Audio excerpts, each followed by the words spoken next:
Génesis capítulo 5, versículos 21 al 24. Dice la Biblia, vivió Enoc 65 años y engendró a Matusalem. Y caminó Enoc con Dios.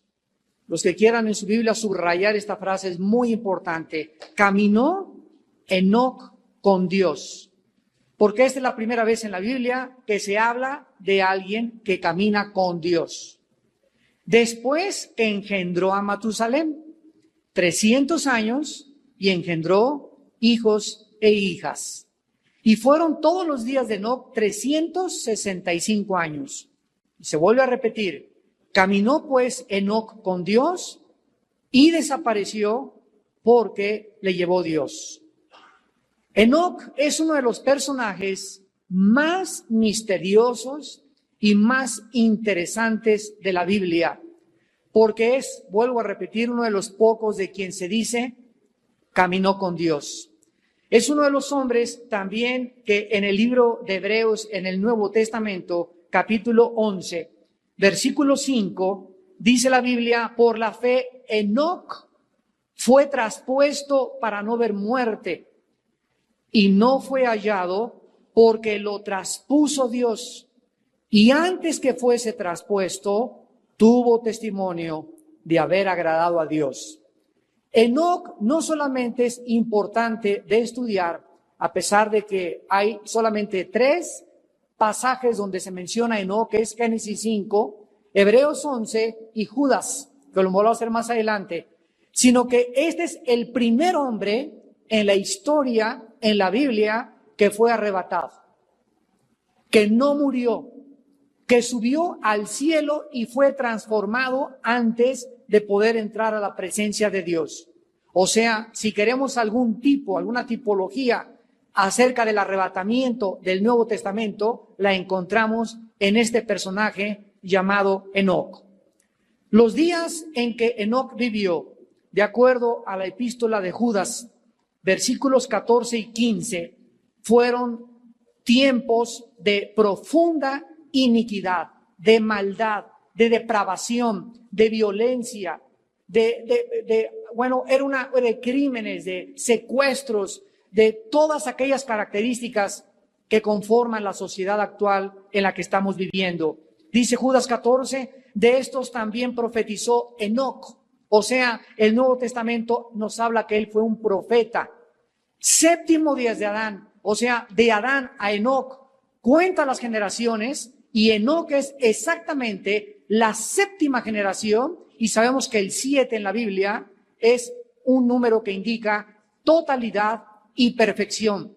O sea que de Adán a Enoc hubo 7 generaciones. Él era la 7ª generación. Y dice aquí, he aquí vino el Señor con sus santas decenas de millares para hacer juicio contra todos y dejar convictos a todos los impíos y todas sus obras limpias que han hecho impíamente y de las cosas duras que los pecadores impíos han hablado en contra de él. La tierra en los tiempos de Enoc estaba pues sumida en violencia.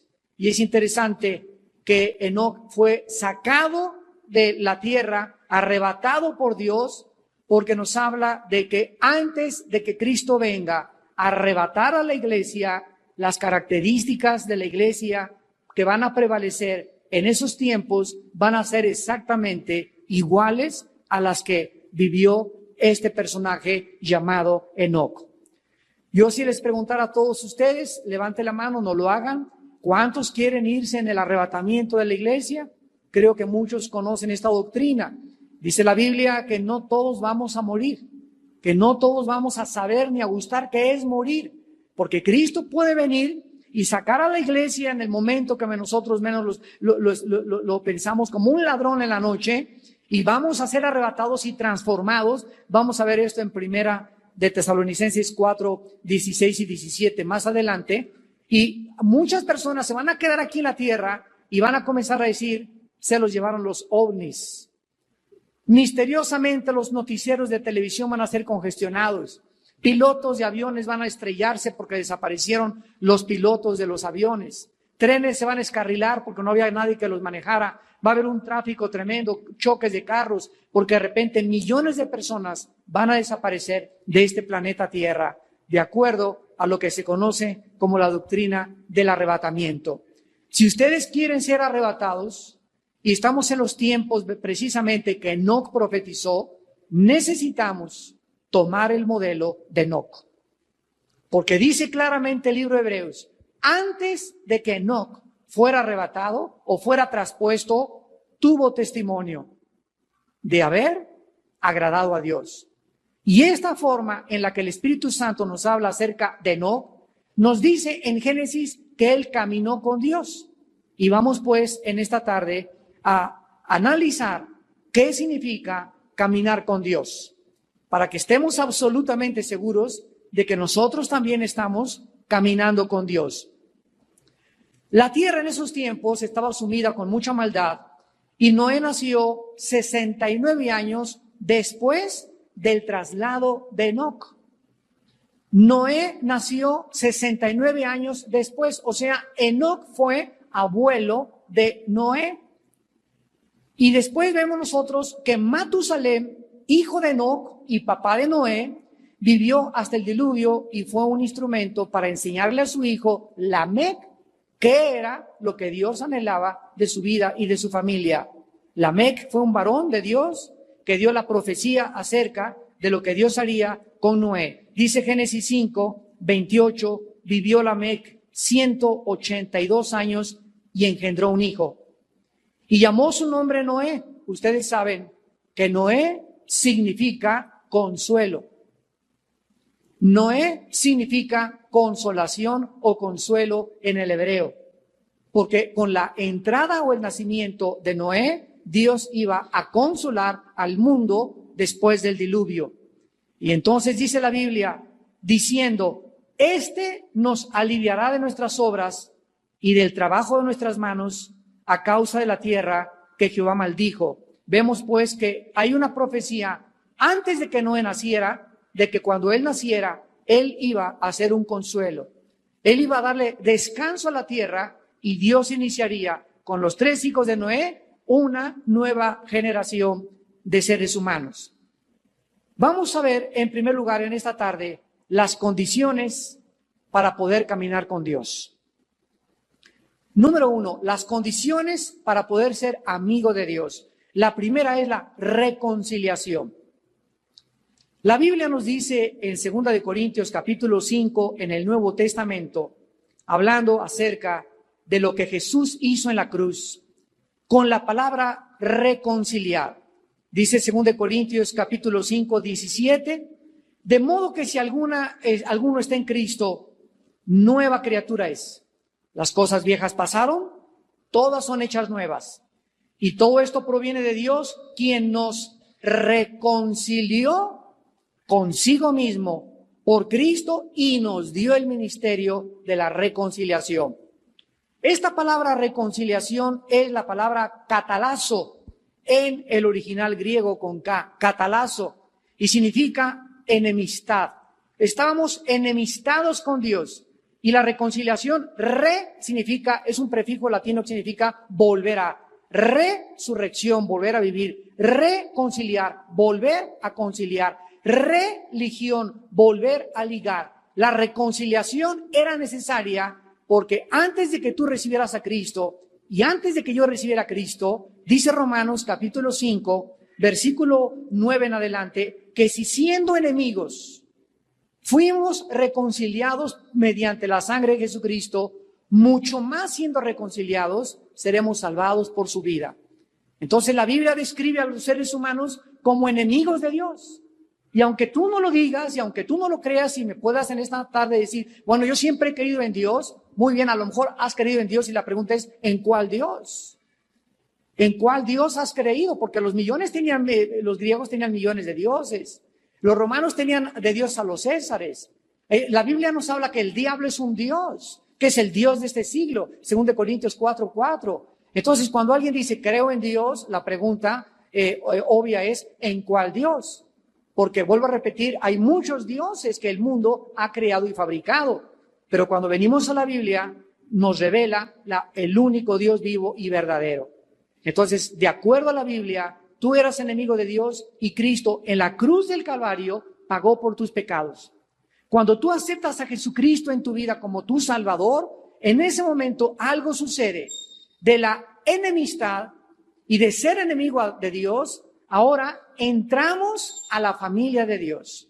Ahora ya no soy enemigo de Dios, ya no estoy en contra de sus leyes, ya no soy un rebelde en el reino de los cielos. Ahora soy una persona que ha podido entrar en amistad con Dios, no por mis obras, no por mis peregrinaciones, no por mis sacrificios que yo haya hecho, ni tú tampoco, sino gracias a la obra de un hombre llamado Jesucristo, que en esa cruz dio su sangre para que yo pudiera hacerme amigo con Dios mediante el derramamiento de su sangre preciosa.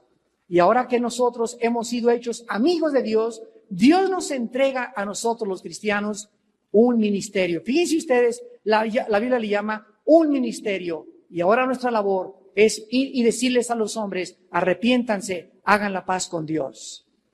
Tenemos el ministerio de la reconciliación. Para que cualquier ser humano pueda comenzar a convertirse en amigo de Dios, forzosamente, tú en esta tarde que me escuchas, ustedes por la televisión, el primer paso es regresar a la cruz y decirle a Dios, perdona mis pecados, lávame con tu sangre, creo que tú pagaste en mi lugar, te invito a mi corazón como mi Señor y mi Salvador, y en ese momento se inicia el primer paso para caminar con Dios. En segundo lugar, para poder caminar con Dios, el segundo requisito es tener la misma naturaleza. Dios es un ser totalmente diferente a nosotros. No se le puede describir, es el Padre de las luces, omnipotente, omnisciente, omnipresente. Nadie jamás lo ha visto. Cuando en Apocalipsis 4 el apóstol Juan tuvo la visión del cielo, él solamente vio luces, alguien sentado en un trono, y eran como verdes, blancos, como esmeralda, lo que salía, ángeles alrededor diciendo, y querubines, santo, santo, santo, millones de ángeles asistiendo cerca de él, sirviéndole a él, pero la imagen física de Dios no puede ser descrita porque él es diferente a cualquier criatura que él haya creado. Esta característica peculiar de que él es diferente, en nuestra limitada comprensión, Dios usó una palabra que es la palabra santo. La palabra santo significa inherentemente y etimológicamente puro, diferente y separado. O sea, Dios es un ser totalmente diferente, es un ser totalmente separado, es un ser totalmente purísimo. Es lo que significa la palabra santidad. Para caminar con Dios es lógico, ¿verdad?, que tenga yo la naturaleza de Dios. Yo puedo tener un perro y el perro tiene la naturaleza canina. Yo soy un ser humano, él es un animal. Y entonces yo no puedo hablarle y decirle, Fido, ¿cómo te sientes? No me puede contestar porque él no tiene mi idioma. Yo puedo caminar con él y divertirme con mi perro, pero no puedo tener compañerismo con él porque tenemos naturalezas diferentes. También el puerco tiene otra naturaleza, el caballo tiene otra naturaleza, y por eso Dios, antes de crear a Eva, le trajo a Adán a todos los animales en Génesis capítulo 3, y vio a Adán la changa y dijo, no, esta está re fea para darle un beso. Le puso una jirafa, le puso un caballo, y dice la Biblia, y no se halló ayuda idónea para Adán, dándonos a entender la Biblia que el reino animal no tiene la misma naturaleza que nosotros. Ellos tienen alma, todos los animales tienen alma, son seres vivientes, pero no tienen espíritu. Entonces, para poder tener compañerismo, Adán necesitaba una persona que fuera también humana, no alguien subhumano, sino alguien que fuera humano. Y cuando le trajeron a Eva, dijo, ¡yupi! ¿Verdad? Cuando le trajeron ese gansito marinela, pegó un grito a Adán que dijo, ¿qué luna de miel ni qué nada?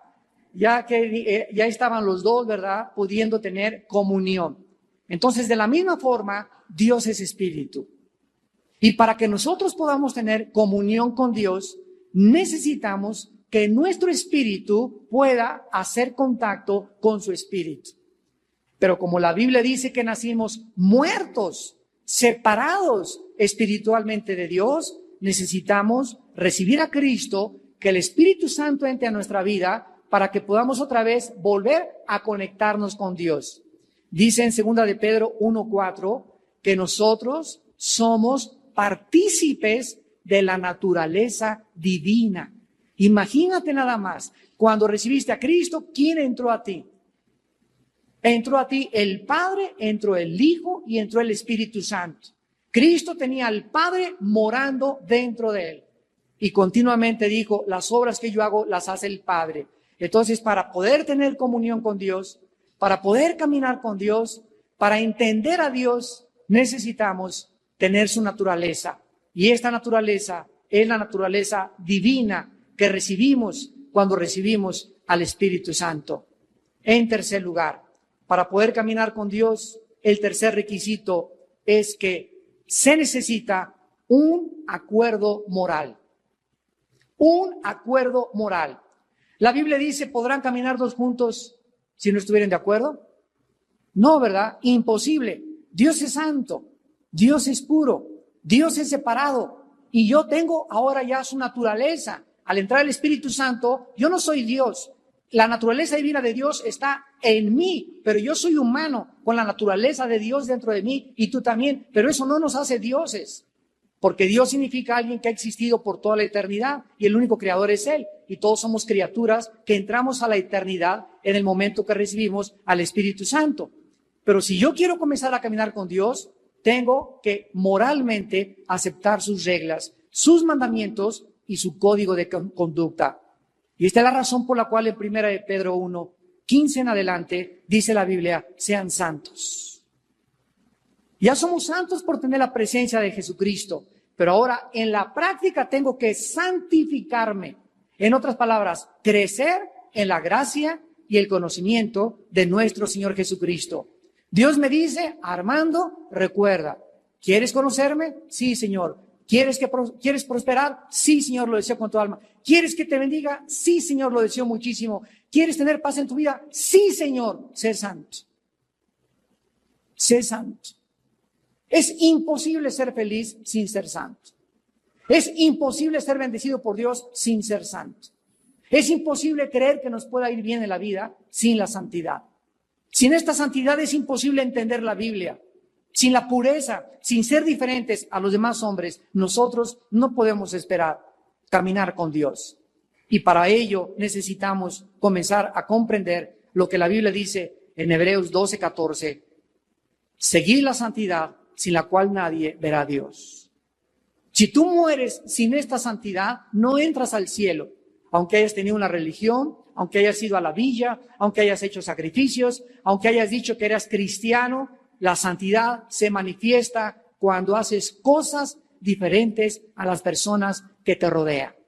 Y la santidad se comienza a percibir en primer lugar con tu familia.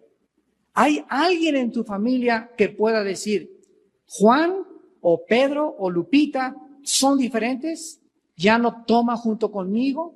¿Ya no se ríe de los chistes con nosotros? ¿Ya no ve las películas que veíamos antes? ¿Ya lo vemos diferente? ¿Ya eres un santurrón? Y comienza la persecución por ser diferentes.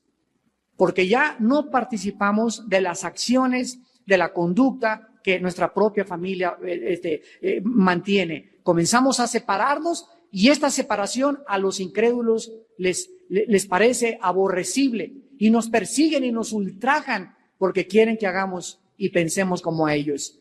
Pero esta forma de vivir diferente a los demás es la que inmediatamente te va a clasificar y te va a catalogar como un puntito en medio de tanta negrura, de tantas tinieblas.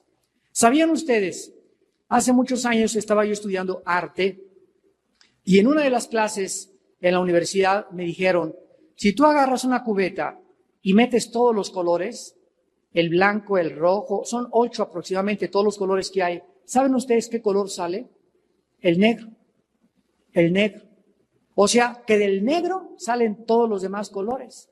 El negro, en otras palabras, contiene todos los colores. ¿Y qué dice la Biblia? Que de las tinieblas Dios sacó la luz. Hizo resplandecer en nosotros de las tinieblas la luz de Jesucristo. Y es la forma en la que nosotros debemos de reaccionar. De esas tinieblas en las que nos vivíamos, tenemos ahora, porque todo es de dentro, del negro salen todos los colores, y de lo que está dentro de mí sale absolutamente todo aquello que yo puedo manifestar que es de Dios. No es lo que entra, lo que contamina al hombre, dijo Cristo, sino lo que sale del hombre es lo que contamina, porque como es en su corazón, así es él. Entonces, si tu corazón no ha cambiado, es porque tienes tu naturaleza antigua. En 2 de Pedro 2, versículo 22 en adelante, está hablando de los falsos maestros, de aquellos que escucharon a Cristo, que fueron apartados por un tiempo por el conocimiento de Dios de las demás personas. Pero dice 2 de Pedro capítulo 2, pero les pasó lo que el proverbio, el perro vuelve a su vómito y la puerca lavada a revolcarse en el lodo. Y la pregunta es, ¿por qué un perro regresa a su vómito? Pues porque es perro, es su naturaleza. Para que el perro ya no se vuelva a tragar lo que vomitó, necesita convertirse en gato o en chango o con otras características, pero los perros tienen esa naturaleza.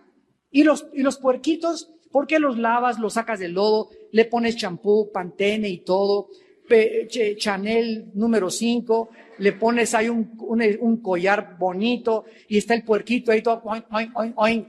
¿Cuánto te dura fuera del lodo? Te dura 5 o 10 minutos y regresa a revolcarse. ¿Por qué? Porque es puerco.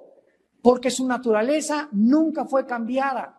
¿Qué está diciendo aquí el apóstol Pedro? Que hay muchas personas que entraron a la iglesia y que han tomado estudios y que han oído de Cristo, pero regresan cuando pasa el tiempo a su vómito y a su naturaleza antigua. ¿Por qué? Porque su naturaleza nunca les fue cambiada. Nunca fueron salvos.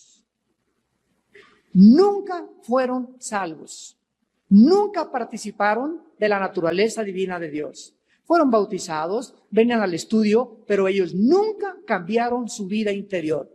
Nunca amaron la santidad, nunca lucharon por ir más lejos del pecado, nunca odiaron el pecado, nunca amaron la Biblia, no tenían vida de oración, no le hablaron nunca a nadie de Jesucristo, o sea, fueron simplemente religiosos.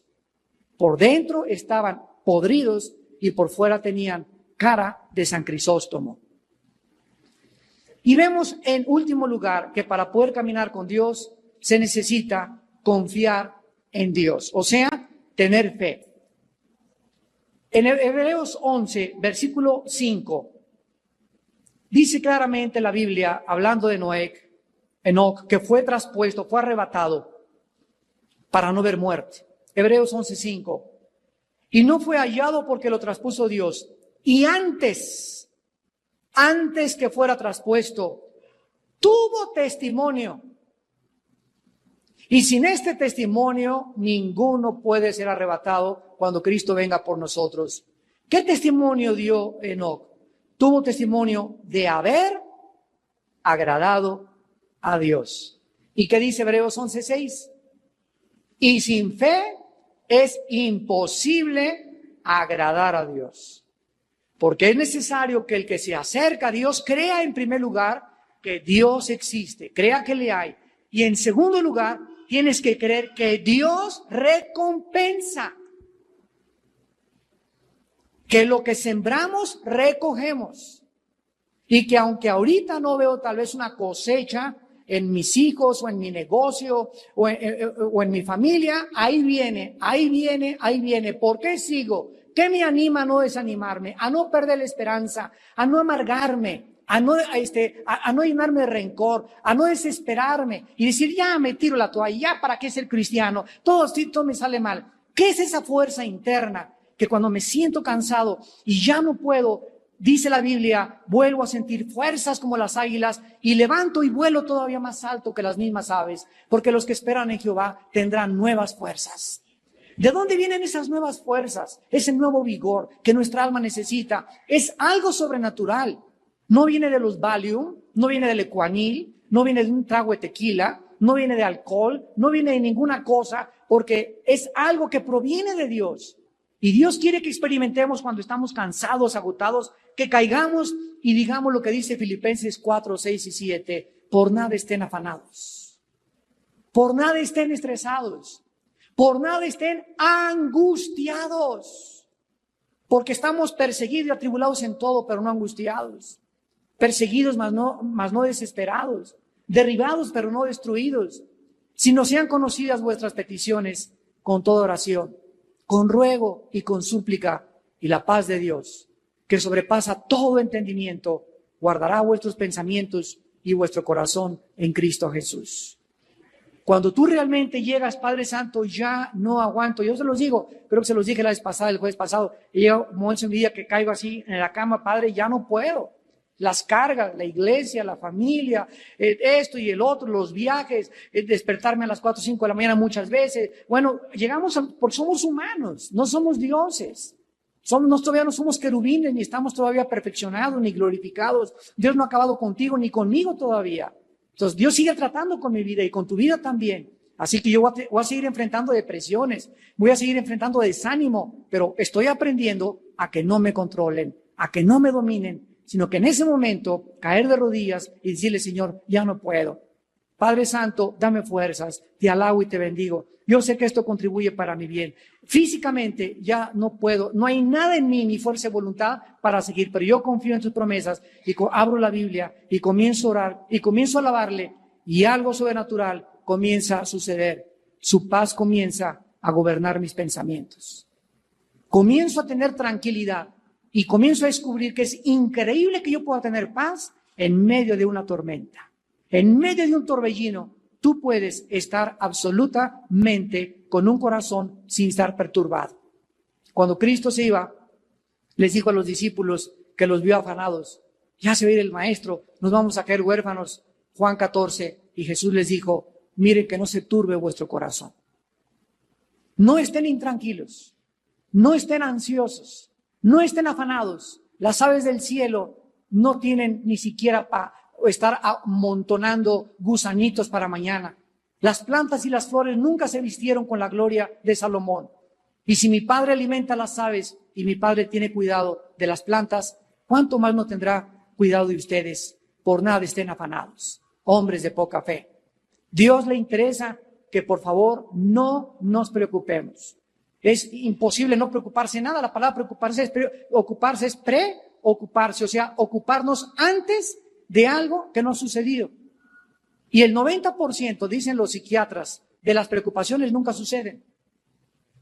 ¿Y con quién me casaré? Y a lo mejor mañana te encuentras a tu galán y ni siquiera dormiste anoche. Y ya tengo 60 años y no tengo seguro social. Te estás ocupando antes que a lo mejor mañana puede haber un milagro.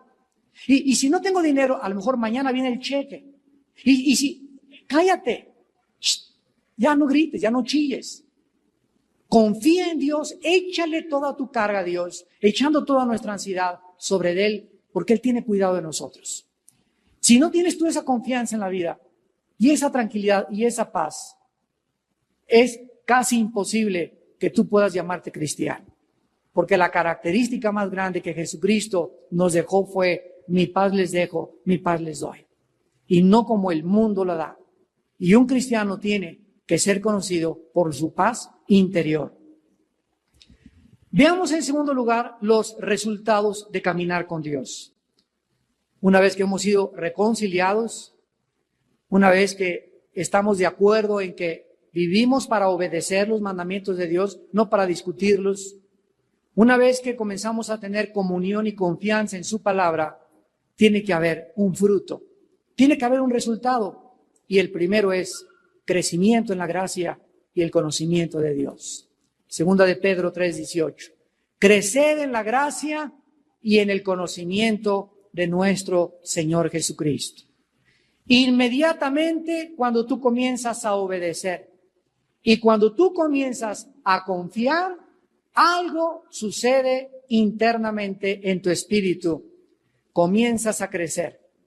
Comienzas a darte cuenta que tienes ya más dominio propio, que tienes menos aprensión de las cosas que pasan, que ahora mucho más fácilmente te ofenden y te lastiman y ya no te hieren en el corazón.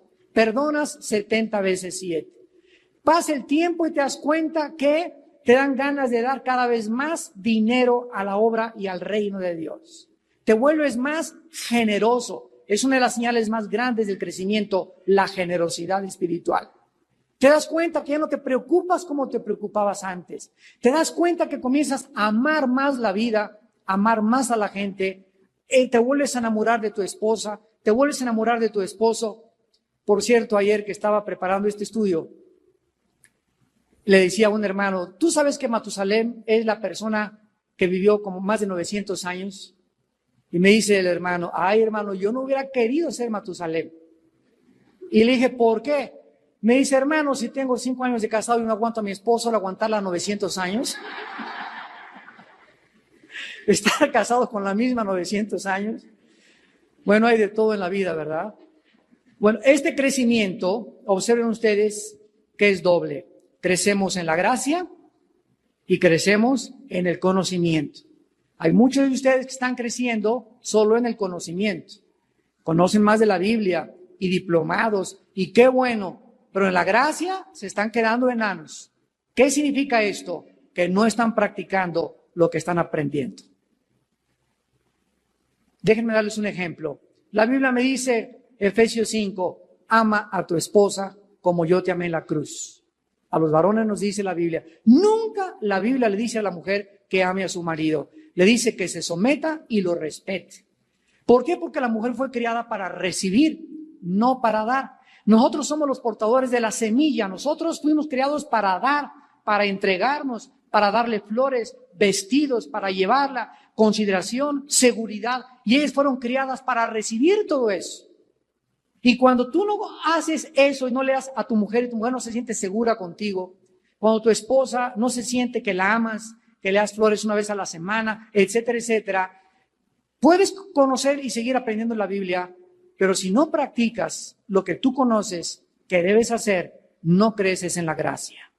Comienzas a volverte un fenómeno, te comienzas a hinchar de teología y de conocimiento. ¿Y sabes en qué te va a convertir ese conocimiento? En un fariseo. Vas a comenzar a juzgar a todos. Vas a comenzar a creerte superior a todos. Vas a comenzar a ver el pecado en todas las personas y hablar mal de todas las personas.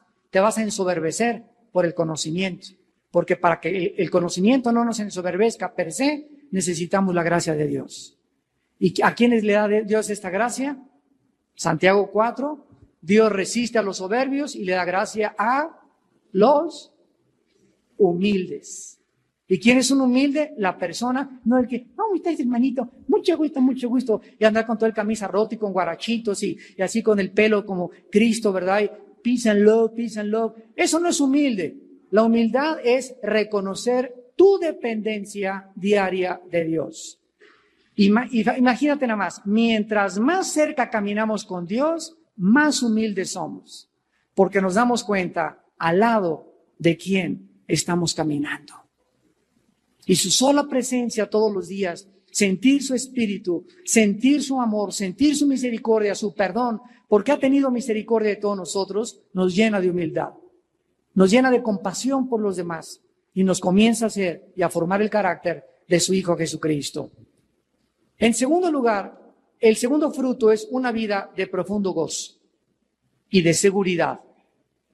La vida de Enoc debió haber sido una vida verdaderamente de gozo. Y el gozo no es ja, ja, ja, jo, jo, jo, ji, ji, ji. El gozo es algo interno. No necesariamente significa que te va a estar carcajeando. Tú ves una fiesta de Hollywood y oyes puras risas.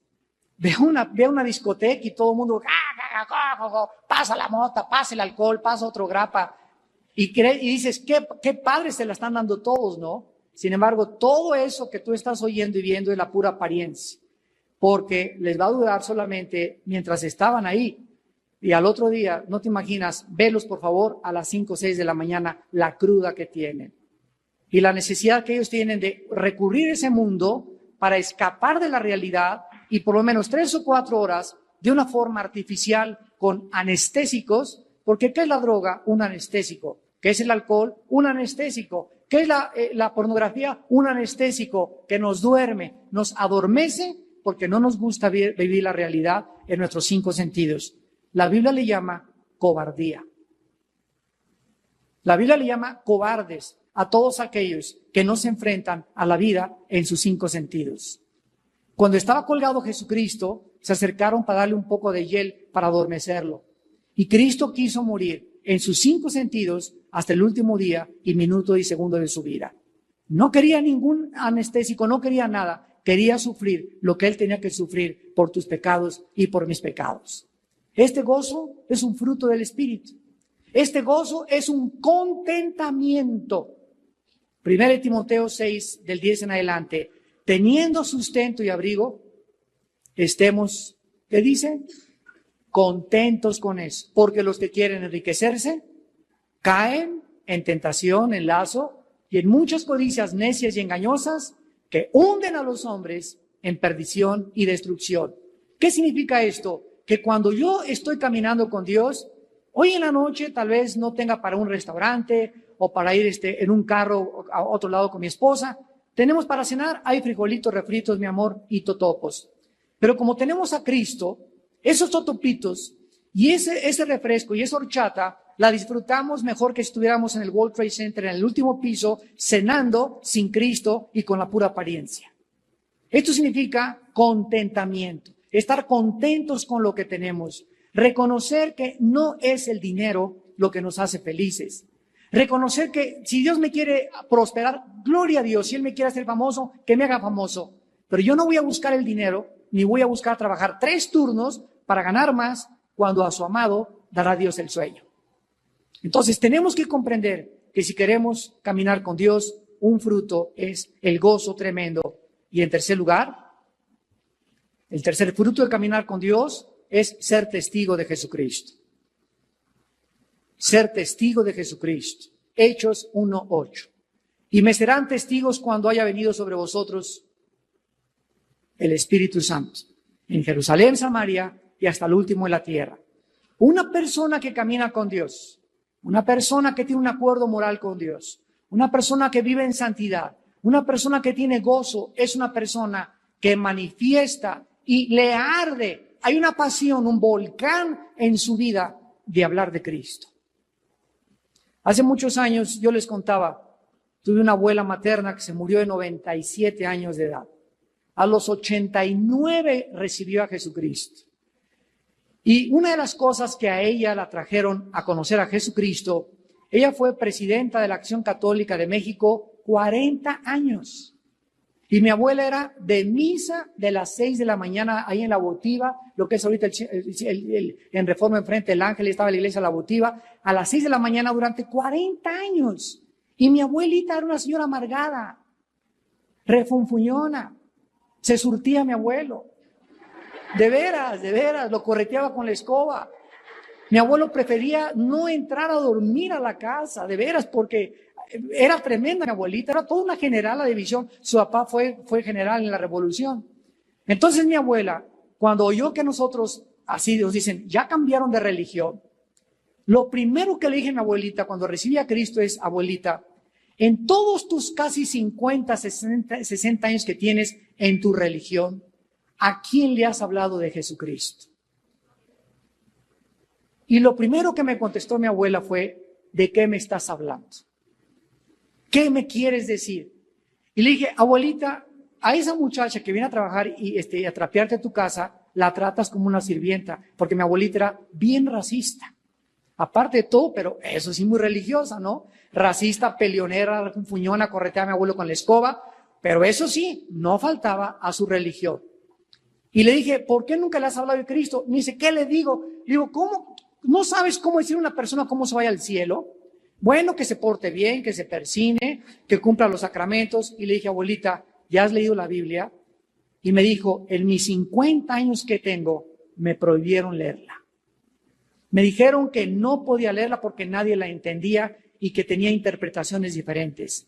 Y abrí la Biblia en Hechos 1:8, estábamos cenando y se la puse enfrente de sus ojitos y le dije, abuelita, interprétame Hechos 1:8. Necesita interpretación, me serán testigos cuando el Espíritu Santo venga sobre ustedes. Abuelita, ¿qué significa testigos?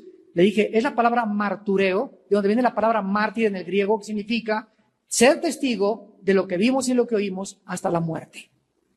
Fieles hasta la muerte. ¿A quién le has dado testimonio de que Cristo murió, resucitó y pagó por sus pecados?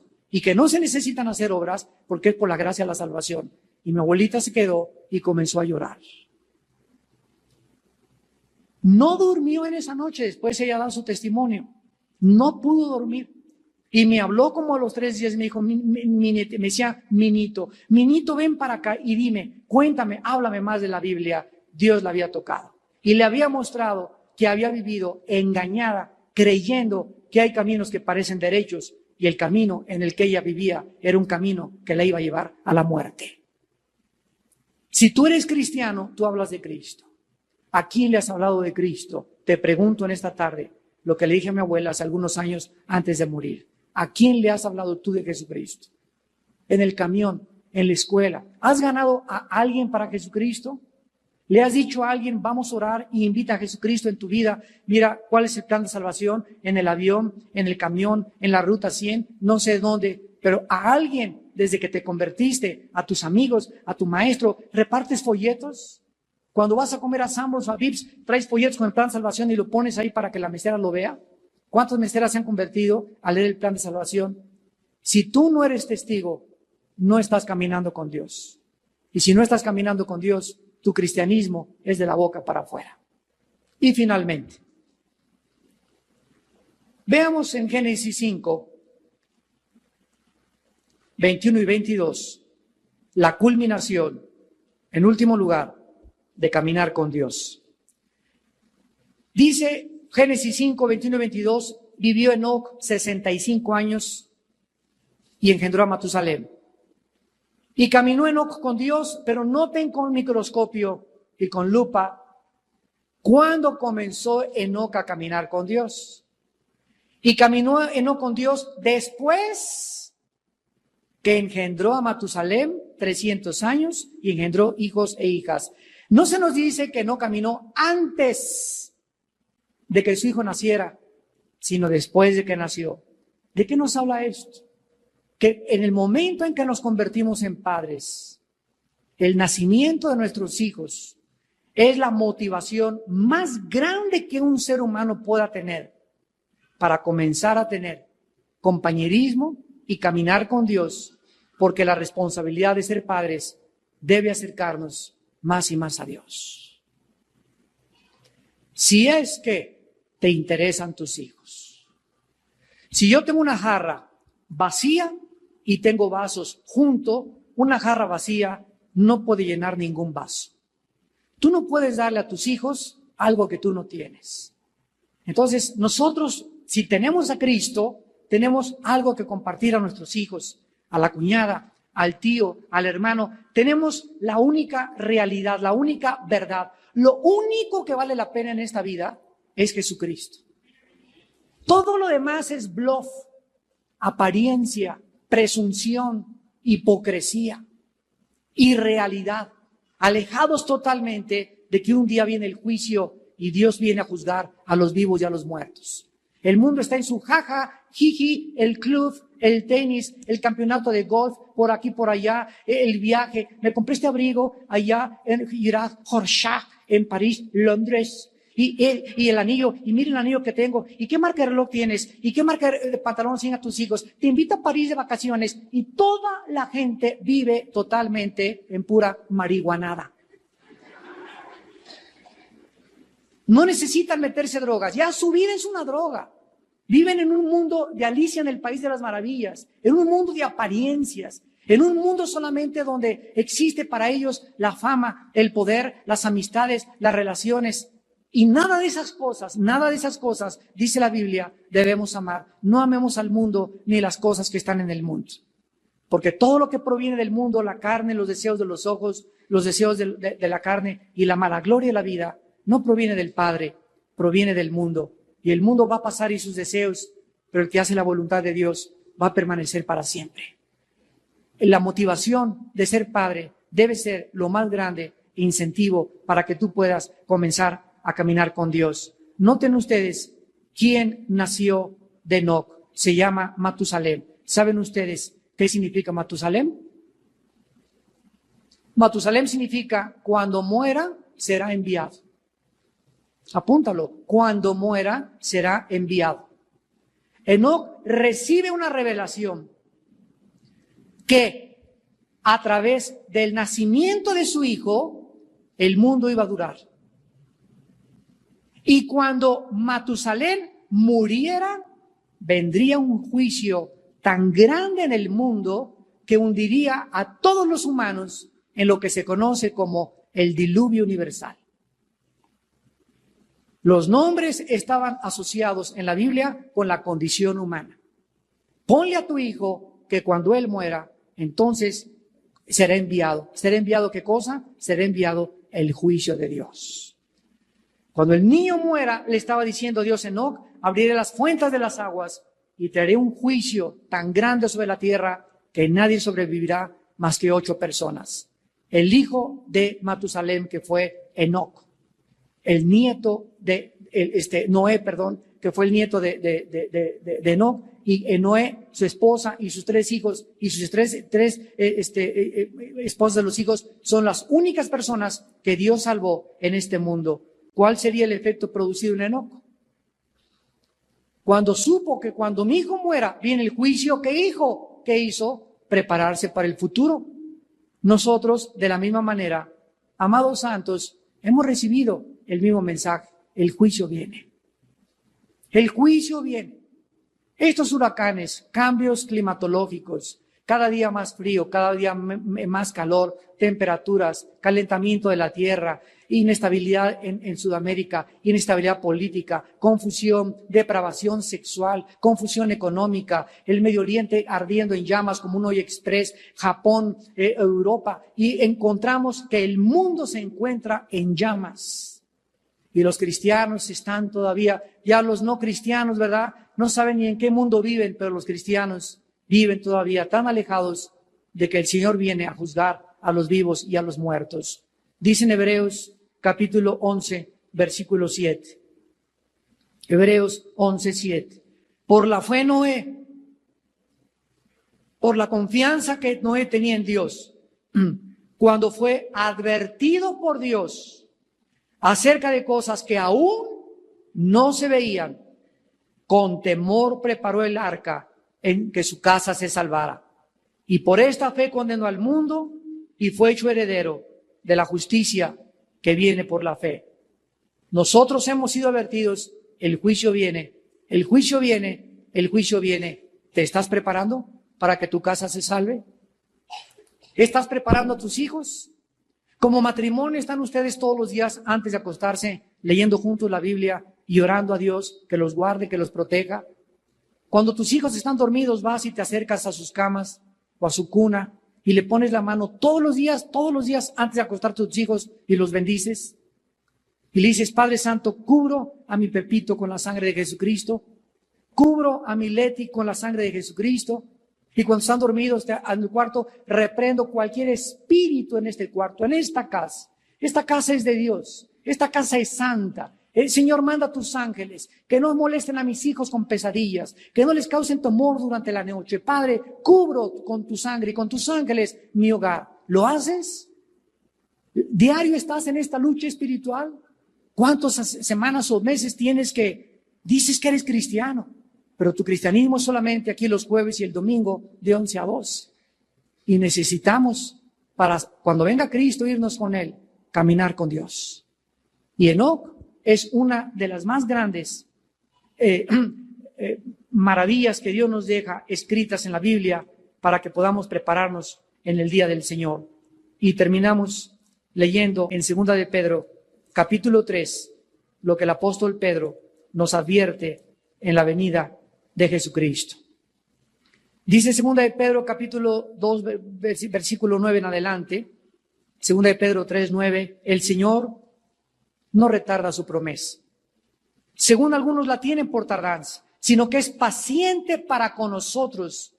En esta noche, en el momento que comencemos a orar, dile a Dios, Padre, gracias por tu paciencia conmigo.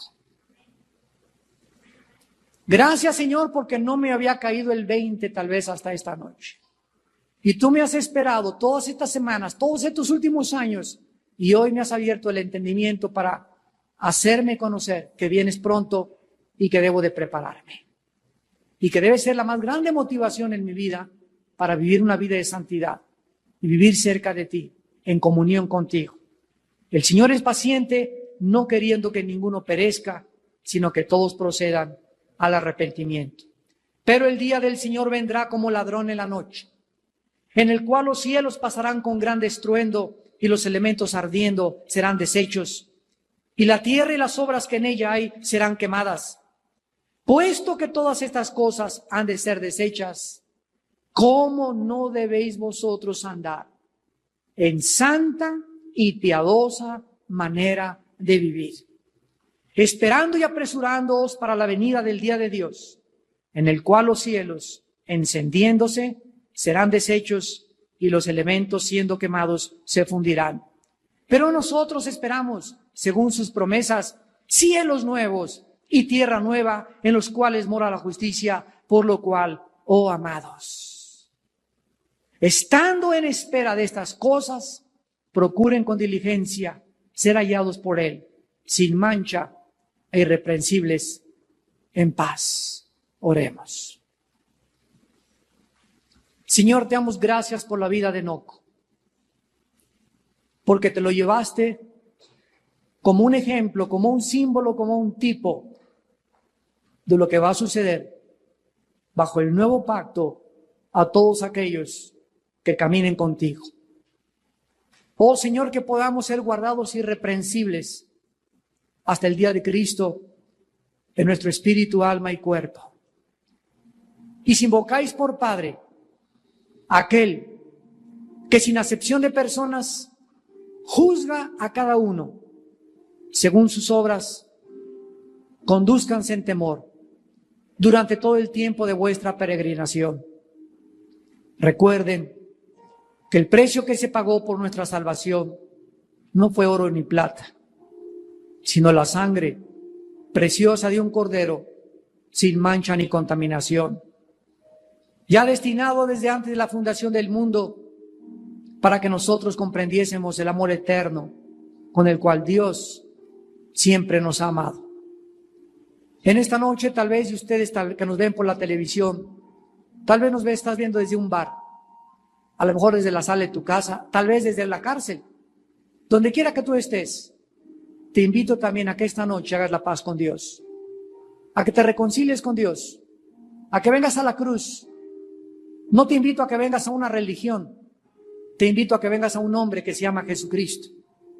Tú puedes tener una religión sin tener a Jesucristo ni el perdón de tus pecados. Jesús dijo, nadie va al Padre si no es por mí. Ven a Jesús en este momento y dile estas palabras. Ahí desde donde te encuentras, en el silencio de tu corazón, sinceramente, dile, Señor mío y Dios mío, en esta noche reconozco que yo no camino contigo, que estoy caminando muy lejos de ti, y te pido que me perdones, porque quiero regresar a ti, mi Padre y mi Dios, mi Salvador. Creo que en la cruz tu Hijo con su sangre pagó por mis pecados. Y a los 3 días también creo que tú lo levantaste de los muertos. Y como creo que Él vive por los siglos de los siglos y que tiene las llaves del infierno y de la muerte, a ti, Señor Jesucristo, a ti, Hijo del Dios Altísimo, te pido que en este instante entres a mi vida como mi Señor y mi Salvador. Lávame con tu sangre, perdona mis pecados, dame la mano, quiero ser tu amigo, quiero caminar contigo hasta el fin de mi vida, quiero ser guiado, dirigido, protegido y fortalecido con tu poder. Gracias, Señor, por darme la vida eterna, el perdón de mis pecados y por invitarme a caminar contigo hasta el día que vengas por mí. En el nombre de Jesús. Amén.